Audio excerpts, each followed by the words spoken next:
작품에 과몰입하기.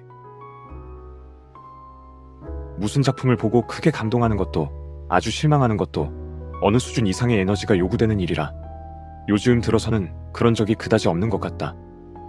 헤어질 결심은 워낙 명작인데다 심지어 취향에도 잘 맞는 작품이라 처음 봤을 때도 그 이후로도 세세한 표현 하나하나에 은근한 감동을 느끼게 되지만 그만한 작품을 만나기란 좀처럼 쉽지 않은 일이고 요즘은 대체로 재미있어도 머리로만 재미있네 하고 넘어가는 편이다. 이렇게 만사에 무뎌져서야 누굴 감동시킬 수 있을까 싶어 걱정이다. 하지만 천만다행으로 무엇을 보고 가슴으로 받아들이는 감각이 없어져 버리지는 않았다는 것을 2주 전쯤에 실감했다. 왓챠에서 본 단편 드라마 딱밤 한 대가 이별에 미치는 영향 덕분이다. 한국 드라마를 좀처럼 보지 않는 내가 어쩌다 이 드라마를 보게 되었는가? 연초를 맞이하여 왓챠 구독을 중지할까 말까 고민하며 구독을 지속할 이유를 찾아다니던 내게 추천 영상으로 이 작품이 보였기 때문이다. 게다가 나는 아주 사소한 계기로 관계가 파탄난다는 얘기에 호감을 갖는 이상한 사람이라 가벼운 마음으로 틀어보게 된 것이다. 이 작품은 시작부터 제목에 잡혀있는 콘셉트 그대로 흘러간다. 교사인 여주인공은 회사 사장인 남주인공과 오래 사귀어 반쯤 같이 사는 듯한 모양으로 지내고 있는데 시작되자마자 꼭 내키지만은 않는 성관계를 하더니 이후엔 항상 그래왔듯 축구 경기를 보며 딱밤 내기를 한다. 이기는 쪽이 지는 쪽 이마를 딱밤으로 때리는 단순한 내기다. 어떻게 봐도 일이 즐겁게 잘 풀릴 것처럼 보이지 않는데 아니나 다를까 남주인공이 내기에 이겨서 여주인공의 이마를 아주 강렬하게 온 힘을 다해서 때린다. 보기만 해도 화가 치밀 것 같은 딱밤이다. 당연히 여주인공은 아픔과 짜증과 울분 따위를 느끼고 자기 집으로 돌아가 버린다. 그러나 남주인공은 별로 그렇게 심각하게 생각하지 않는데 여기까진 얄밉지만 아주 이상한 일은 아니다. 흔한 일상의 풍경이니까 여주인공도 다른 일이 없었다면 금방 기분을 풀고 돌아갔을지도 모른다. 그런데 이를 어쩌나 다른 일이 생기고 마는 것이다. 이 다른 일 두 가지를 간략하게만 소개한다. 첫 번째는 학생이 연애 상담을 하며 던진 질문, 남자친구가 잘해주냐는 말에 대답을 망설이게 되는 것. 빈말로 적당히 넘어가도 될 상황에도 발끝이 걸리는 느낌은 차츰 사람을 비참하게 만든다.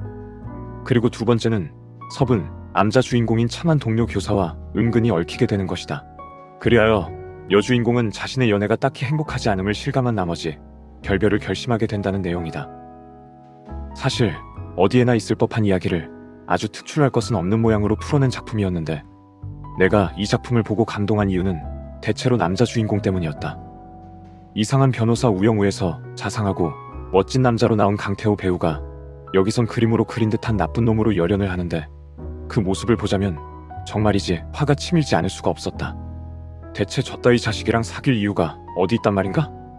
그리고 나의 주관적인 생각과 경험에 따르면 아무리 나쁜 남자 주인공이라도 오로지 나쁘기만 한 쓰레기는 아님을 보여주기 위해 이야기 속에 좋은 점을 한 개쯤 넣어주기 마련인데 이 남자 주인공은 시종일관 이기적이고 성질 더러운 캐릭터로 나와서 관계의 성립 자체가 불가사의할 지경이었다.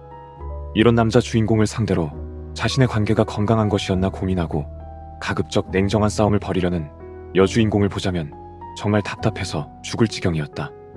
게다가 보통 이런 경우에는 서부 남주가 자상하면서 자유로운 영혼을 가진 자일 때가 많아 시청자가 뭘 고민해? 빨리 저 남자를 잡아야지 라고 응원을 하게 되는 법이다. 그런데 여기선 마음 놓고 그런 응원을 할 수도 없었던 것이 동료 교사인 서부 남주가 자상하긴 한데 그렇게 미덥지 않았던 탓이다. 누가 봐도 자상해서 잘해줄 것 같긴 한데 자상함이 그리 멋지지 않은 형상인데다 애초에 성격이 좀 어수룩해서 도통 눈에 차질 않았다. 연애 사연 소개 및 상담을 주로 다루는 예능 방송인 마녀사냥에서 사연을 소개할 때 코미디언 유세윤이 연기하는 너무 착하고 순하고 어수룩한 약혼남을 보고 작가 허지웅이 나무꾼이야? 하고 실수한 적이 있는데 이 드라마에서 나오는 서부 남주도 그런 경지에 가까웠다. 정말 좋은 사람이지만 회의감으로 차갑게 식어가는 연애 감정에 뜨거운 불을 지필 만한 사람으로는 도저히 느껴지지 않는달까.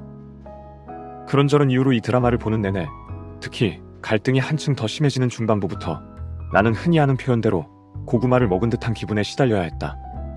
게다가 하필 나는 그 드라마를 틀어놓고 최신 만두를 한 그릇 가득 먹고 있었는데 싼 값에 산 그 만두는 가격에 알맞게도 그다지 맛이 있지 않아서 억지로 입안에 쑤셔 넣어야만 했다.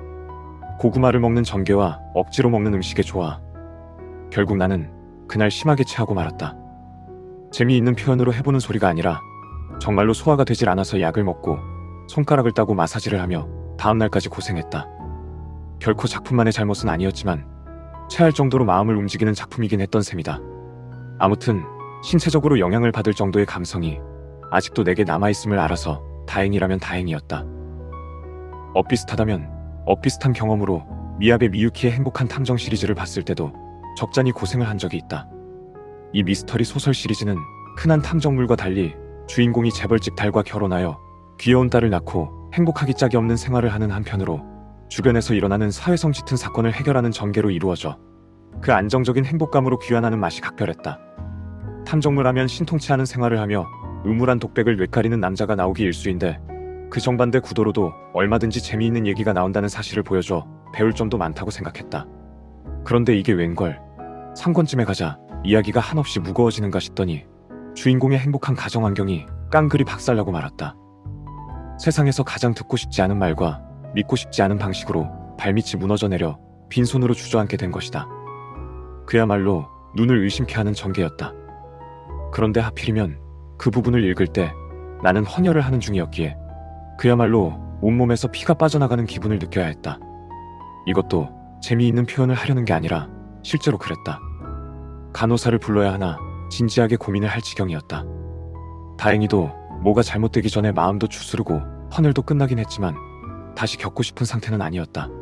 그리하여 나는 그 길로 귀가해서 소장하고 있던 그 시리즈를 전부 처분하고 뒷권은 나오든 말든 읽지 않기로 결심하고 말았으니 슬프고 고통스러운 이야기를 실감나게 쓰는 게 반드시 좋지만은 않은 일 같기도 하다.